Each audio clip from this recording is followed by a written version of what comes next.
আসসালামু আলাইকুম, পুতুল ডায়েরিতে স্বাগতম। গল্পটি নতুন এবং ভিন্ন ক্যাটাগরির, রহস্য, থ্রিলার এবং রোমান্টিকতায় ভরপুর, রাজনীতি রিলেটেড। সো আশা করব আপনাদের ভালো লাগবে। পুরো গল্পটি শোনার অনুরোধ জানাচ্ছি। নিজের কেবিনে বসে রয়েছে অর্পণ। সবে লাঞ্চ করেছে, এখনো ব্রেক টাইম রয়েছে। ফোনে একটা জামদানি শাড়ি দিকে চোখ আটকে গেল। শাড়িটা ভীষণই সুন্দর, লাল পাড়ের কালো শাড়ি। ছট করে শাড়িটা অর্ডার দিল অর্পণ। এরই মাঝে ওয়ার্ড বয় এসে বলল, স্যার, আপনার নামে একটা পার্সেল এসেছে। কোথায় নিয়ে এসো। ওয়ার্ড বয় ছুটে গেল। কিছুক্ষণ পর আবারও পার্সেলটা সঙ্গে করে নিয়ে এসে অর্পণকে দিল। এরপর ওয়ার্ড বয় নিজের কাজে চলে গেল।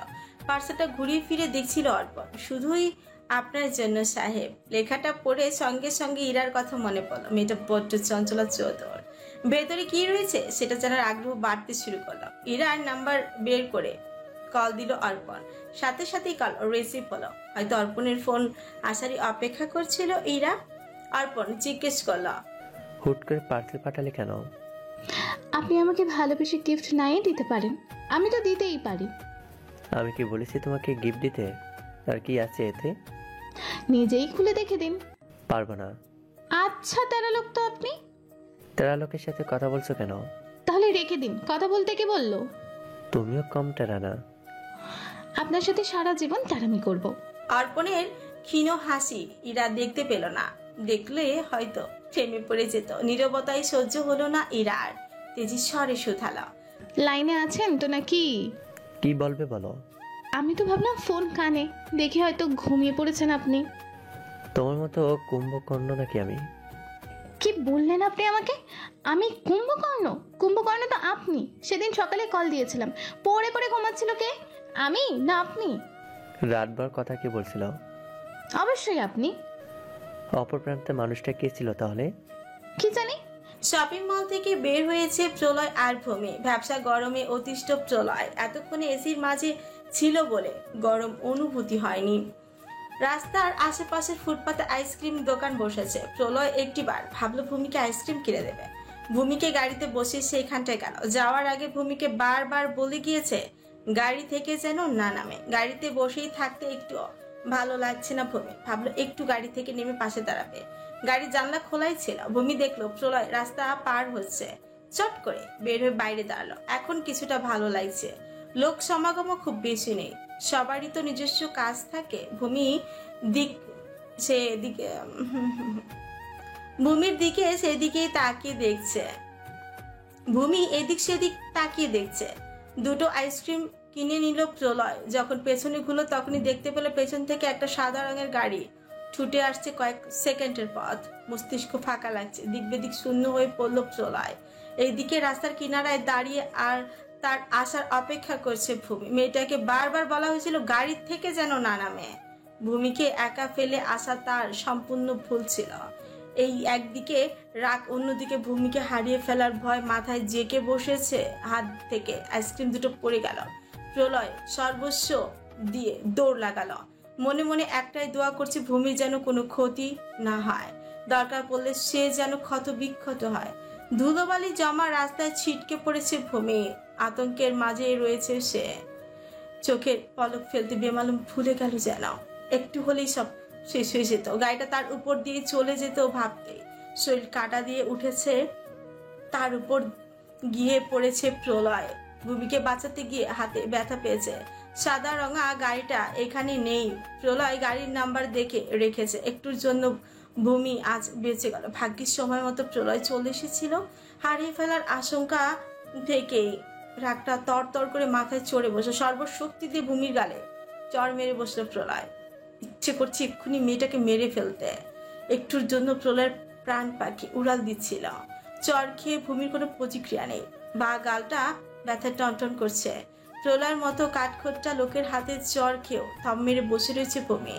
কেমন স্ট্যাচু হয়ে গিয়েছে। হয়তো আতঙ্কটা পুরোপুরি কাটিয়ে উঠতে পারছে না। এক দৃষ্টিতে চেয়ে রয়েছে অশ্রু প্লাবিত গভীর নেত্র যুগলে। লোকটা কি কাঁদছে? কিন্তু কাদার মধ্যে তো কিছু ঘটেনি। চরের চেয়েও প্রলয়ের অশ্রুপ্লুত রক্তিম চোখ জোড়া তাকে বড্ড কষ্ট দিচ্ছে। রাস্তার কিনারায় গুটি কয়েক মানুষ জড়ো হয়েছে, লোক সমাগম ছিল না বিদায় ভিড় জমেনি। প্রলয় সকলের উদ্দেশ্যে চেঁচিয়ে উঠল। প্রলয়ের দিক থেকে এমন রাগারাগি দেখে মানুষজন চলে যেতে শুরু করলো। একে কোলে তুলে গাড়িতে বসালো প্রলয়। একটা কথা পর্যন্ত বললো না লোকটা, নীরবে অশ্রুপাত করছে ভূমি। প্রলয় তার সঙ্গে কথা বলছে না, ব্যাপারটা তাকে বড্ড পীড়া দিচ্ছে, কষ্ট হচ্ছে ভীষণ। প্রলয়ের হাত থেকে রক্ত ঝরছে। কম্পিত হস্তে প্রলয়ের হাতখানা নিজের হাতে নিয়ে বলল, আপনার হাত থেকে তো রক্ত ঝরছে। তাতেও কাজ হলো না। প্রলয় তো কথা বললোই না, উল্টো ঝামটা দিয়ে হাত ছড়িয়ে নিয়েছে। রাগে কপালের রাগ ফুলে উঠেছে। এসি চলছে তবুও তরতর করে ঘামছে লোকটা। ভয়ে ভয়ে ভূমি প্রলয়ের সঙ্গে কথা বলার চেষ্টা করলাম। প্রলয়ের হাতটা আবারও ধরল। তখন লোকটার অশ্রু প্লাবিত গভীর নেত্রে তাকিয়ে কষ্ট হচ্ছিল ভীষণ, কিন্তু এখন এই লোকটাকে তার ভীষণ ভয় করছে। চোয়ালে শক্ত হয়ে রয়েছে প্রলয়ের।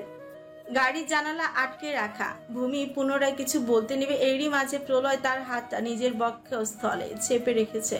ভূমি উপলব্ধি করলো লোকটার হৃদস্পন্দন প্রলয়ঙ্কারী ঝড় তুলেছে। অল্প মুহূর্তেই কেমন ব্যাকুল হয়ে উঠেছে। এবার কিছুটা শান্ত কণ্ঠে প্রলয় বলল, এতটা কেয়ারলেস কি করে হতে পারো তুমি?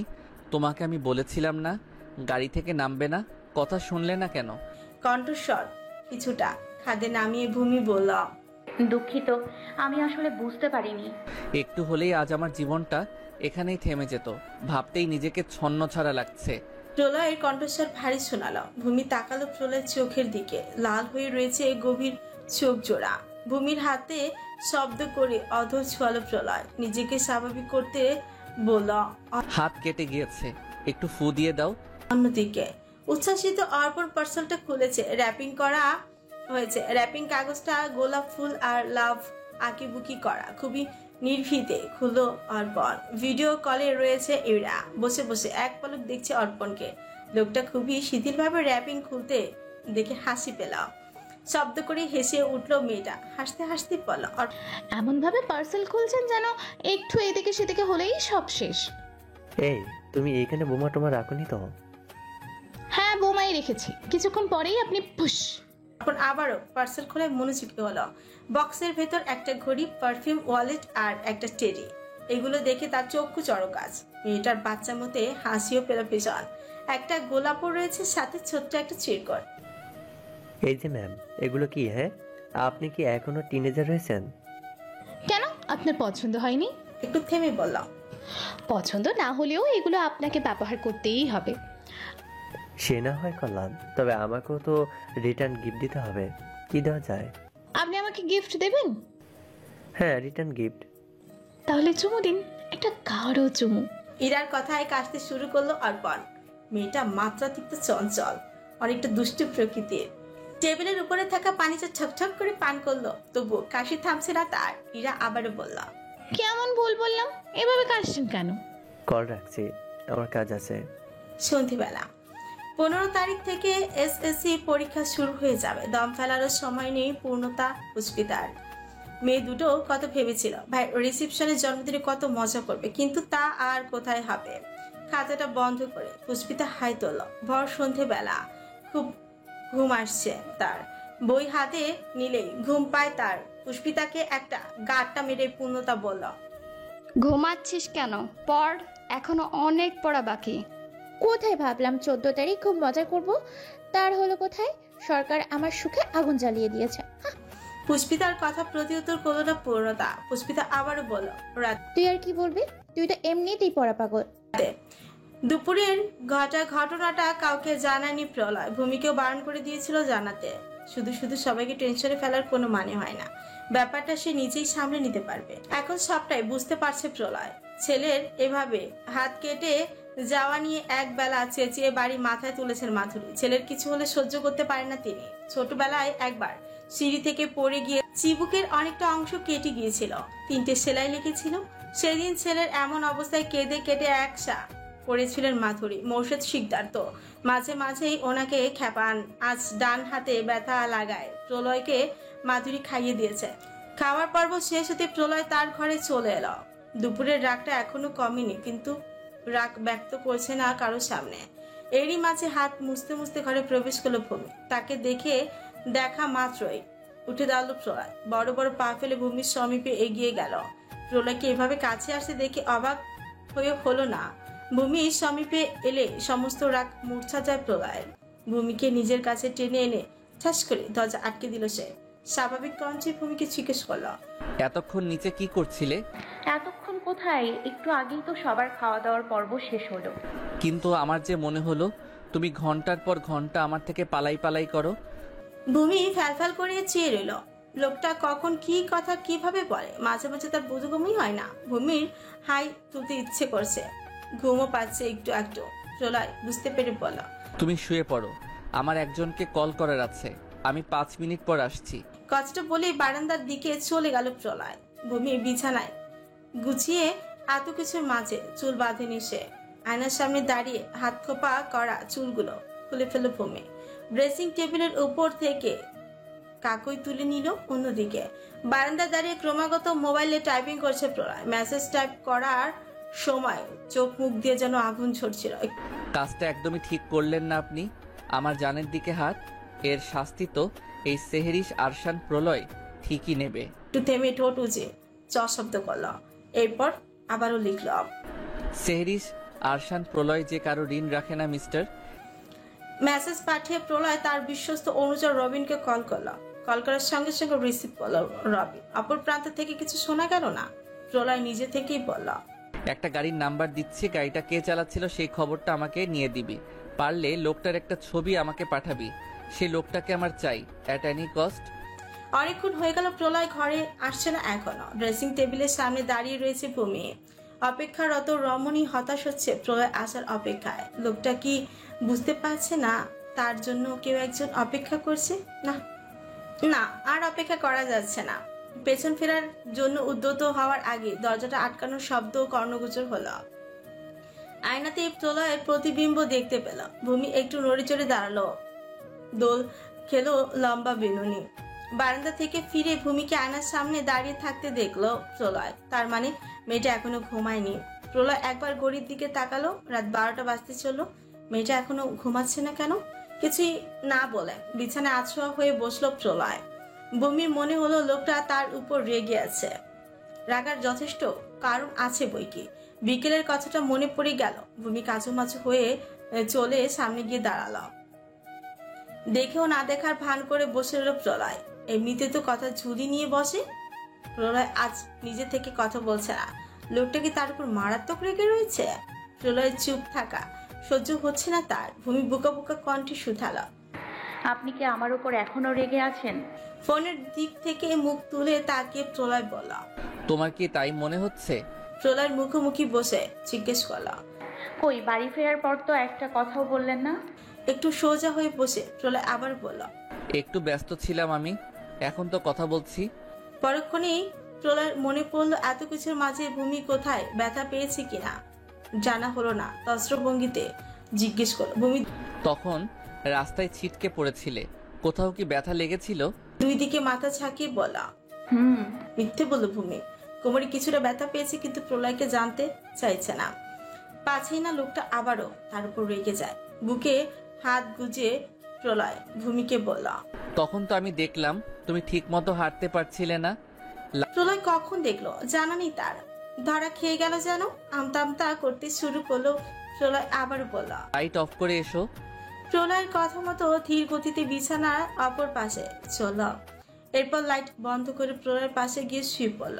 কোমরে চিনচিনের ব্যথায় হাঁটতে একটু কষ্ট হয়েছে বটে। কামরায় নীলচে ঘুম বাতি জ্বলছে। ভূমিকে নিজের দিকে ফিরালো প্রলয়। আবছা আলোতে ভূমির চোখে চোখ রাখলো। গভীর স্বরে জিজ্ঞেস করলো, কোথায় ব্যথা লেগেছে? আড়াল করতেই ভূমি বলল, ব্যথা নেই। কিন্তু প্রলয় যে নাছর বান্দা, সত্যিটা সে ভূমির মুখ থেকে শুনতে চায়। গভীর স্বরে জিজ্ঞেস করলো, সত্যিটা শুনতে চাইছি আমি। এবার সত্যিটা বলতেই হলো। ভূমি কোমরে লেগেছিল। তখন জিজ্ঞেস করলাম, বললে না কেন? আমতা আমতা করে বলল, যদি আপনি রেগে যান। আমি কি তোমার উপর রাগ করি? সেদিন রাতেও তো রেগে আমার ওপর চেঁচিয়েছিলেন, আজ বিকেলেও তো চেঁচিয়েছেন। তুমি বড্ড কেয়ারলেস ভূমিকন্যা। কি করেছি আমি? এখনো জিজ্ঞেস করছো কি করেছো? তোমার যদি কিছু হয়ে যেত? পথে ভূমির জবাব এলো। কি আর হতো, মরে যেতাম। ভূমির গাল চেপে ধরল প্রলয়। কথাটা তার মোটেও পছন্দ হয়নি। প্রলয়ের স্পর্শ রুক্ষ, ব্যথায় চোখ মুখ কুচকে এলেও অবজ্ঞা করলো ভূমি। তাকে ছেড়ে দিয়ে প্রলয় মলম বের করলো। কোমল স্পর্শে ভূমির কোমরে মলম লাগিয়ে দিতে শুরু করলো। প্রলয়ের স্পর্শে হৃদয় ব্যাকুল হতে শুরু করেছে। কিছু বেহাইয়া অনুভূতি আটখাট বেঁধে নেমেছে হৃদয় প্রাঙ্গণে। ভেতরটা কেঁপে উঠছে ক্রমশ। ভূমি ঠোঁট চেপে চোখ বন্ধ করে রেখেছে। আবছা আলোয় প্রলয় দেখলো বিছানা চাদর খামচে ধরেছে মেয়েটা। মুখে ফুটে উঠলো বাঁকা হাসি। অনুমতি ব্যতীত গ্রীবায় উষ্ণ অধর ছোঁয়ালো প্রলয়। কেঁপে উঠলো ভূমি, অবাক চোখে তাকালো। হুটহাটে স্পর্শগুলো হৃদয়ে প্রলয়ঙ্কারী ঝড় তুলছে। তীব্র জোয়ারে শিশির করে উঠেছে। ভূমির কানে ফিসফিসিয়ে বলা, এভাবে তাকিও না, প্রতিনিয়ত নিজেকে নিয়ন্ত্রণ করা দায়ী হয়ে পড়ছে। সকালে ঘুম থেকে উঠে ভূমিকে পাশে পেল না প্রলয়। মেয়েটা তার আগেই ঘুম থেকে উঠে গিয়েছে। তাকে একবারও ডাকলো না পর্যন্ত। মুখ ফুলে আবারও চাদর মুড়ি দিয়ে ঘুমানোর চেষ্টা করলো। এখন উঠতে ইচ্ছে করছে না।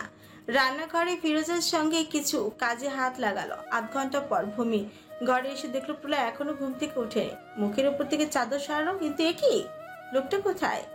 এই তো পুলবালিশ। ভূমির ভাবনার মাঝে ওয়াশরুম থেকে বেরিয়ে এলো প্রলয়। এসেই ভূমিকে পেছন থেকে জড়িয়ে ধরল। মুখ ধোয়ার দরুন চুলগুলো খানিকটা ভিজেছে। চপচপ পানি ঝরে পড়ছে ভূমির গিবায়। প্রলয় ফিসফিসিয়ে বলা, সকালে ডাকলে না কেন? আপনি তো ঘুমোচ্ছিলেন। তাই বলে আমাকে ডাকবে না? একটু রোমান্টিক ভাবে আজ ঘুমটা ভাঙতো। মুখ ভেঙচি কাটলো ভূমি। প্রলয় তা দেখলো না। তাকে তাড়া দিতে শুরু করলো ভূমি। খাবার টেবিলে হয়তো সবাই তাদের দুজনের জন্য অপেক্ষা করছে। প্রলয়ের কাছ থেকে নিজেকে ছাড়িয়ে নিল। ওয়ার্ড্রোব থেকে প্রলয়ের জন্য টি শার্ট বের করে দিল ভূমি। গোধূলি লগ্নে ধোয়া কাপড় চোপড় গুলো গুছিয়ে রাখছে ভূমি। দুপুরে দিয়েছিল বেশিরভাগই প্রলয়ের। ছেলেদের যে এত জামা কাপড় পাল্টাতে হয় জানা ছিল না ভূমির। প্রতিদিন 4-5টা জামা কাপড় অনায়াসে পাল্টে ফেলে। ভাঁজ করা কাপড় চোপড় গুলো ওয়ার্ড্রোবের ড্রয়ারে গুছিয়ে রাখলো। এরই মাঝে পুষ্পিতা এসে বসলো তার সামনে। এই সময় ওদের তো পড়াশোনা করার কথা। হুট করে তাদের ঘরে কেন এসেছে জানার ইচ্ছে জন্ম নিল ভূমি। শুধালো, তুমি না পড়তে বসেছিলে? ভাবিমণি, আমার একটা আপডেট ছিল, তুমি প্লিজ না করো না। রায়বাঘিনী ননদিনী আবার কি আবদার করতে ইচ্ছে হলো, অবশ্যই আমি তা পূরণ করার চেষ্টা করব। পুষ্পিতা ভূমির গাল টেনে দিয়ে উচ্ছ্বাসিত স্বরে বলল। You are so sweet, love you ভাবিমণি। সশব্দে হেসে ভূমি শুধালো, এবার বলবে তো কি আবদার? আমার না খুব ফুচকা খেতে ইচ্ছে করছে, কিন্তু মা কিছুতেই রান্নাঘরে যেতে দিবে না, আর না এগুলো খেতে দিবে। তুমি প্লিজ একটু বানিয়ে দিবে? পুষ্পিতার কথা শুনে হতাশ ছিল ভূমি। সে যে ফুচকা বানাতে পারে না, এগুলো বানানো তো আম্মা শিখায়নি। শুষ্ক বিমর্ষ মুখে বলা, আমি তো ফুচকা বানাতে পারি না আপু, আর না কখনো বানিয়েছি, তবে একবার দেখিয়ে দিলে চেষ্টা করব। ভেলপুরি কিনে আনা হয়েছিল, তুমি শুধু একটু ভেজে দিবে। আর ফ্রিজে হয়তো ঘুগনি বানানোই রয়েছে, সেদিন মাকে দেখলাম বানাতে। আর হ্যাঁ, তেঁতুলের টকটা একটু বানিয়ে দিবে, ঝরঝর করে বানাবে। গার কাত করে সায় জানালো ভূমি। পুষ্পিতা বলল, তাহলে চলো আমি তোমার সাথে রান্না করে যাচ্ছি। পুষ্পিতাকে থামিয়ে দিয়ে ভূমি বলল, মা রাগ করবেন, তুমি গিয়ে পড়তে বসো, আমি বানিয়ে এনে দিচ্ছি। জড়িয়ে ধরে পুষ্পিতা বলল। থ্যাংক ইউ ভাবিমণি। অন্ধকার কামরায় একটা লোককে চেয়ারের সঙ্গে বেঁধে রাখা হয়েছে। লোকটার কপাল ঠোঁট কেটে রক্ত ঝরছে। দেখে মনে হচ্ছে তাকে বেধড়ক মারা হয়েছে। এরই মাঝে প্রবেশ করলো এক চিলতে আলো। লোকটার চোখ মুখ কুচকে এলো। সুঠাম 8-60 দেহ, দীর্ঘ অবয়ব দৃষ্টিগোচর হলো। তবে লোকটা চোখে কিছুটা ঝাপসা দেখলো। প্রলয়ের সামনে চেয়ারে এসে বসলো। গম্ভীর স্বরে জিজ্ঞেস করলো, তোকে কে বলেছিল এভাবে গাড়ি চালাতে? লোকটা হাসতে হাসতেই বলল, কিছুতেই বলবো না। আমার অপারগতা এটাই যে তোর ধ্বংস আমি দেখতে পেলাম না। গাড়িটা আরো স্পিডে চালানো উচিত ছিল। তোর বউকে মেরে আমিও মরে শান্তি পেতাম। জল শক্ত হয়ে এলো। ঠোঁট উঁচিয়ে উচ্চারিত হলো। প্রলয় সিংহের ন্যায় গর্জে উঠল। পুরোটা ঘরময় কেঁপে উঠল। অন্তরাত্মা কেঁপে উঠল লোকটার। কম্পিত কণ্ঠে ক্ষমা চাইতে শুরু করলো। প্রলয় তোয়াক্কা করলো না, বরঞ্চ সিংহের ন্যায় আবারও গর্জে উঠল। আমার ক্ষতি করার চেষ্টা করলেও বেঁচে যেতে পারতি, কিন্তু তুই তো আমার জানের ক্ষতি করার চেষ্টা করেছিস। তোকে কে পাঠিয়েছে তা আমার জানার প্রয়োজন নেই। তোকে তো আমি তরপাতে মারবো, কারণ তোকে বাঁচিয়ে রাখলে অন্যায় করা হবে। মৃত্যু মোবারক। লোকটাকে ধাক্কা মেরে ছোট্ট কামরা বিশিষ্ট খাঁচায় ঢুকিয়ে দিল। খাবারের লোভে কুমুরগুলো লোকটার কাছে ছুটে এলো। মুহূর্তেই লোকটাকে ছিঁড়ে ছিঁড়ে খেতে শুরু করলো। লোকটার তুমুল আর্তনাদ পৈশাচিক আনন্দ দিচ্ছে প্রলয়কে। তৃপ্তির হাসি হাসছে সে। সাজক প্রহর নেমেছে অনেক আগেই। অদূরে আজানের ধ্বনি ভেসে আসছে। দীর্ঘ শ্বাস ফেল প্রলয়। পাখিরা যেমন নিরে ফিরে যায়, ঠিক তেমনি তারও ফিরে যাওয়ার সময় হয়েছে। আসার সময় ভূমিকে বলে এসেছিল আজ বাড়িতে তাড়াতাড়ি ফিরবে। অনেকটা সময় তো হলো এভাবে চেয়ারের উপর পায়ের উপর পা তুলে বসে রয়েছে। লোকটার মৃত্যু ঘটার আগ অবধি কামরা বিশিষ্ট খাঁচার দিকে এক দৃষ্টিতে তাকিয়েছিল। লোকটার মৃত্যু একদিক থেকে তাকে তৃপ্তি দিচ্ছে, অন্যদিকে রাগ হচ্ছে ভীষণ। ইচ্ছে করছে প্রলয়ঙ্করী ঝড়ে সবকিছু তছনছ করে দিতে। এরই মাঝে রবিন এলো। রবিন এসে সামনে দাঁড়াতে প্রলয় জিজ্ঞেস করলো, কাজ হয়েছে? এর সঙ্গে কে জড়িত জানা গেছে কিছু? হ্যাঁ ভাই, আপনি যা ভেবেছিলেন সেটাই সত্যি হয়েছে। কথাটা বলেই খাঁচার দিকে তাকালো। পুরো ঘরটা এখন আলোকিত। সেই আলোয় খাঁচার ভেতরে রক্ত আর কিছু হাড়গোড় পড়ে রয়েছে। কুমিরগুলো তৃপ্তি নিয়ে ঘুমাচ্ছে। বেশ কিছুদিনে ক্ষুধার্ত ছিল এরা। খাবার পেয়ে আর অপেক্ষা করেনি, একদম ছিঁড়ে ছিঁড়ে খেয়েছে। তাচ্ছিল্য করে হেসে রবিন বলল, দুনিয়া থেকে একটা জঞ্জাট কমেছে। রবিনের কথা বাঁকা হাসলো প্রলয়। মনে মনে অনেক হিসাব করছে। বড় বড় পা ফেলে বেরিয়ে যাওয়ার জন্য উদ্যত হলো। হাঁটার সঙ্গে সঙ্গে বলল, হাড়গুলো সঠিক লোকের কাছে পার্সেল করে দিবি, আর কাগজে একটা লেখা কম্পিউটারে টাইপ করে দিবি। কি লিখতে হবে ভাই, আপনি বলেন আমি টাইপ করি। দাঁড়িয়ে পড়ল প্রলয়। গম্ভীর স্বরে বলা, এটা জাস্ট ট্রায়াল, বাকিটা তোর উপর দিয়ে যাবে শুয়োরের বাচ্চা। আচ্ছা ভাই, কাজ হয়ে যাবে, আপনি নিশ্চিন্তে বাড়ি যান। এদিকটা সামনে নিস, আমি যাচ্ছি। অন্যদিকে রান্নাঘরের চুলোয় ঘুগনি গরম বসিয়েছে ভূমি। নিজের জন্য 1 কাপ আদা দিয়ে রং চা করছিল। চা পান করে মাথা ব্যথা এখন একটু কমেছে।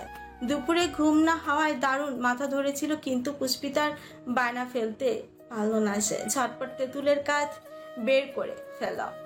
খুব বেশি পরিশ্রম করতে হলো না তাকে। শসা, পেঁয়াজ, কাঁচামরিচ, ধনিয়া পাতা কুচি করে কেটে দিয়েছে। 5 ফোড়ন আর চিলি ফ্লেক্স আগে থেকে ছিল কুচি করে রাখা। সবগুলো উপকরণ ঘুগনির সঙ্গে মিশিয়ে নিল। সাবিনা টিভি দেখছে। ভূমি তাকে রান্নাঘরে থাকতে দেয়নি, বলেছিল সে একাই সবটা পারবে। সাবিনা তাকে সাহায্য করার জন্য অনেকক্ষণ সেখানে দাঁড়িয়েছিল। ভূমির জোড়াজুড়িতে বৈঠকখানে চলে গেল। যাওয়ার আগেই বলে গিয়েছিল ঘুগনিতে এই শসা, পেঁয়াজ, কাঁচামরিচ, ধনিয়া পাতা মিশিয়ে নিতে। এইগুলো কিভাবে বানাতে হয় ভূমির জানাই ছিল না। জানবে কি করে? সে তো আর কোনোদিন ফুচকা বানায়নি। ফুচকাগুলো বেশ ফুলকো হয়েছে। একটা ট্রেতে 3টে বাটি নিল। একটা বাটিতে টক, আরেকটা বাটিতে ঘুগনি, আর আরেকটা বাটিতে ফুচকাগুলো ভেজে তুলে রাখলো। 2 চামচ আর মশলার ছোট বাটি রাখলো এক কোণায়। এরপর ট্রে হাতে নিয়ে রান্নাঘর থেকে বেরিয়ে গেল। বেশ কয়েকটা সিঁড়ি ভেঙে দোতলায় পূর্ণতা পুষ্পিতার ঘরে চল। মেয়ে দুটো পড়াশোনায় ব্যস্ত। ফুচকার ট্রেটা নিয়ে গিয়ে বিছানার উপর রাখলো। পড়াশোনা কিছু সময়ের জন্য স্থগিত। পুষ্পিতা খুশি হয়ে ভূমিকে জড়িয়ে ধরল। আদরের স্বরে বল, তুমি কত সুইট ভাবি, লাভ ইউ। পূর্ণতা জিজ্ঞেস করল, এই পুষ্প, তুই কি ভাবিমণিকে ফুচকা বানাতে বলেছিস? তুই তো বানিয়ে দিবি না, মাও পারমিশন দিবি না আমাকে বানানোর জন্য, তাই আমি ভাবিমণিকে বলেছিলাম ফুচকার কথা। পূর্ণতা কিছুটা থমকে স্বরে বল, তোর কি আক্কেল হবে না? সেই বিকেল থেকে ভাবিমণির মাথা ব্যথা, আর তুই তাকে দিয়েই কাজ করালি। ব্যাপারটা একদমই বুঝতে পারেনি পুষ্পিতা। মাথা নিচু করে অপরাধীর ন্যায় বলল, সরি ভাবিমণি, আমি বুঝতে পারিনি তোমার মাথা ব্যথা করছিল, শুধু শুধু তোমাকে খাটালাম। পুষ্পিতার গালে হাত রেখে ভূমি ক্ষীণ হেসে বলা, তাতে কি, আমার মাথা ব্যথা এখন আর নেই। সে কখন পালিয়েছে। তাড়াতাড়ি খেয়ে নাও। তোমাদের যা খেতে ইচ্ছে করবে আমাকে বলবে, আমি চেষ্টা করব বানিয়ে দিতে। তুমি কত ভালো ভাবিমণি। তোমরা দুজনও অনেক ভালো রায়বাগিনী ননদিনী। তোমরা খেয়ে পড়তে বসো, আমি একটু ঘরে যাচ্ছি। ভূমি চলে যেতে নিলে পুষ্পিতা তার হাত ধরে ফেলা, তাকে বিছানায় বসিয়ে বলা, তোমাকে এখন যেতে দেওয়া যাবে না, তুমিও আমাদের সঙ্গেই খাবে। এই বলেই পুষ্পিতা একটা ফুচকা ভূমির মুখে পুরে দিল। ঝাল ঝাল ফুচকাগুলো খেতে ভালোই হয়েছে। তৃপ্তির সঙ্গে খেলো পূর্ণতা পুষ্পিতা। খাওয়ার পর্ব শেষ হতে ভূমি নিজেদের ঘরে চলে এলো। আসার সময় সাবিনাকে ডেকে বলল পূর্ণতা পুষ্পিতার ঘর থেকে ট্রেটা যেন নিয়ে যায়। ইরা অর্পণের সঙ্গে এসেছে। তার আসার কথা ছিল সকালে, কিন্তু সকালে কলেজ থাকায় আর অর্পণের হসপিটালে ডিউটি থাকায় ইরাকে নিয়ে সবই এসেছে সে। ইরাকে দেখে খুশি হয়ে গেলেন ফিরোজা। মেয়েটাকে ভীষণই পছন্দ হয়েছে ওনার। মাধুরীরও বেশ পছন্দ হয়েছে ইরাকে। মনে মনে ভাবলেন, এমন একটা পরিবারে এই মেয়েকেই তো প্রলয়ের বউ হিসেবে তিনি চেয়েছিলেন। আফসোস হলেও কিচ্ছু করার নেই। বৈঠকখানায় এখন শুধু ফিরোজা, মাধুরী আর ইরা রয়েছে। সাবিনা রান্নাঘরে নাস্তা বানানোর বন্দোবস্ত করছে। অর্পণ তার ঘরে চলে গিয়েছে।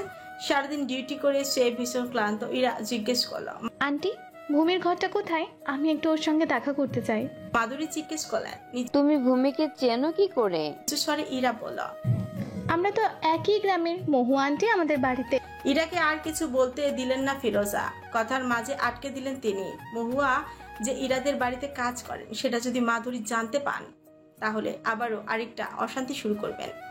সবে ভূমিকে মেনে নিতে শুরু করেছেন মাধুরী। ভূমির ঘরটা ইরাকে দেখিয়ে দিলেন ফিরোজা। নামাজ আদায় করে বিছানায় একাই বসে রয়েছে ভূমি। প্রলয় হয়তো চলে আসবে।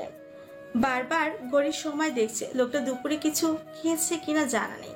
তখন ভেবেছিল কাপড় চোপড়গুলো গুছিয়ে প্রলয়ের নাম্বারে একবার কল করবে, কিন্তু তখন পুষ্পিতা ফুচকা খাওয়ার বায়না করলো। প্রলয়ের কথা বেমালুম ভুলে গিয়েছিল। এরই মাঝে দরজায় চকচক শব্দ হলো। আসতে পারি? ঘরের দরজা চাপানো বিদায় কে এসেছে বুঝতে পারল না ভূমি। ঠিকঠাক হয়ে বসে অনুমতি দিল। অনুমতি পেয়ে ইরা ঘরের ভেতর প্রবেশ করলো। ইরাকে দেখে খুশি এবং অবাক দুটোই হলো। খুশির মাত্রা একটু একটু করে বাড়তে শুরু করলো। ভূমি মনে মনে ভাবলো, ইরা বুঝি এই গ্রাম থেকে এসেছে, হয়তো সঙ্গে করে তার আম্মাও এসেছে। কতদিন পর আম্মাকে চোখের সামনে দেখতে পাবে। ভাবতে চিত্ত উচ্ছ্বাসিত হলো। ইরাকে জিজ্ঞেস করলো, ইরা আপু কেমন আছো তুমি? আমি আলহামদুলিল্লাহ ভালো আছি। তোমাকে কতবার না বললাম আমাকে আপু বলে ডাকবে না? হেসে উঠলো ভূমি। ইরাকে বলো, ভুলে যাই। কখন এলে তোমরা? আম্মা কোথায়? বড়দের সঙ্গে কথা বলছে বুঝি? তুমি ভুল বুঝছো। আমি ঢাকায় এসেছি আজ 4 দিন হলো, হোস্টেলে থাকছি। ভূমির মনক্ষুণ্ণ হলেও ভেবেছিল আম্মাও এসেছে। এতক্ষণে উচ্ছ্বাসিত মনটা ফাটা বেলুনের মতো চুপসে গেল। ইরা এসে ভূমির পাশে বসে বলা, শুনলাম তোমাকে প্রলয় ভাইয়া ফোন কিনে দিয়েছে। কই, আমাকে তো একবারও কল দিলে না। এখন তো যখন ইচ্ছে তখনই কল করে কথা বলতে পারো। ভুলেই গেছো আমাদেরকে? সকালেও তো জেঠিমায়ের সঙ্গে কথা হলো, উনি তো কিছু জানালেন না। মা হয়তো বলতে ভুলে গিয়েছিলেন। আচ্ছা ওসব বাদ, তুমি কেমন আছো? এখানে সব ঠিকঠাক তো? সবাই তোমাকে মেনে নিয়েছে? আলহামদুলিল্লাহ আপু, আমি খুব ভালো আছি। এবারে সবাই খুব ভালো। কথাটা শুনে বেশ খুব ভালো লাগলো। আবার বলল ইরা, ওয়েট, তুমি আমাকে আবার আপু বলে ডাকছো? বোকা হেসে ভূমি বলল, ভুলে গিয়েছিলাম। এরই মাঝে প্রলয় ঘরে এলো। তাকে দেখা মাত্রই দাঁড়ালো ইরা। এভাবে দাঁড়িয়ে পড়ায় প্রলয় ব্যস্ত ভঙ্গিতে বলল, উঠে পড়লে কেন? বসো, কথা বলো। খুব ক্লান্ত লাগছে আমার। ফ্রেশ হয়ে এসে কথা বলবো। পকেট থেকে ওয়ালেট, মোবাইল ফোন রেখে দিয়ে হাত থেকে ঘড়ি খুলতে খুলতে ভূমিকে বলল, ভূমি আমার জামা কাপড়গুলো বের করে দাও। বিছানা ছাড়লো। ব্যস্ত হয়ে ওয়ার্ড্রোব থেকে টি শার্ট আর ট্রাউজার বের করে প্রলয়ের হাতে দিল। সঙ্গে তোয়ালে এগিয়ে দিল। প্রলয়ের এক মুহূর্ত দাঁড়ালো না। খুব ক্লান্ত লাগছে তার। লম্বা সময় নিয়ে গোসল করবে। ঘরে এসি চালিয়ে রাখা, অথচ ভাবসা গরম লাগছে। যাওয়ার আগে ভূমিকে বলল তার জন্য এক গ্লাস ঠান্ডা পানি এনে রাখতে। ভূমির সঙ্গে সঙ্গে ইরাও বেরিয়ে পড়ল। ইরাকে পূর্ণতা পুষ্পিতার ঘরে নিয়ে গেল। একা একা বোর হওয়ার থেকে ওদের সঙ্গেই না হয় সময় কাটুক। ভূমি রান্নাঘরে চলে গেল। ফ্রিজ থেকে ঠান্ডা পানির বোতল বের করলো। জগে পানি মিশিয়ে নিল। খুব বেশি ঠান্ডা রাখলো না। গোসল করে আবার অতিরিক্ত ঠান্ডা পানি খেলে প্রলয় সর্দি লেগে যেতে পারে। সঙ্গে করে জগ আর গ্লাস নিয়ে ঘরে ফিরে এলো। প্রলয় এখনো ওয়াশরুমে। ভূমি ডাকলো না, বিছানা গুছিয়ে রাখলো। লোকটাকে দেখে বড্ড ক্লান্ত মনে হচ্ছিল। নম্বরে আলোর দেখানি বাজা জগতে ঝিম ধরা অমানিসা বারান্দার রেলিং ঘেঁষে দাঁড়িয়ে রয়েছে ভূমি। প্রলয় এখনো গোসল করে বের হয়নি। ভূমি অনেকক্ষণ ধরে প্রলয়ের জন্য অপেক্ষা করছিল। ইরাকে পূর্ণতা পুষ্পিতার ঘরে বসিয়ে দিয়ে এসেছিল সে। রান্নাঘরেও কাজ রয়েছে, কিন্তু ওয়াশরুম থেকে বেরিয়ে প্রলয় যদি তাকে দেখতে না পায় তাহলে চেঁচামেচি করতে পারে। তাই তো অপেক্ষা করছে এই বিমাসে কখন বের হবে। এরই মাঝে ওয়াশরুমের দরজা খোলার খটখট শব্দ কর্ণগোচর হলো। ভূমি বারান্দা থেকে প্রস্থান নিল। প্রলয় তার ভেজা চুলগুলো তোয়ালি দিয়ে মুছে নিচ্ছে। ভূমি গিয়ে তার সামনে দাঁড়ালো। প্রলয় তার হাতে থাকা তোয়ালেটা হাতে দিয়ে দিল। বিছানায় বসে ভূমিকে বলল, চুলগুলো মুছে দাও।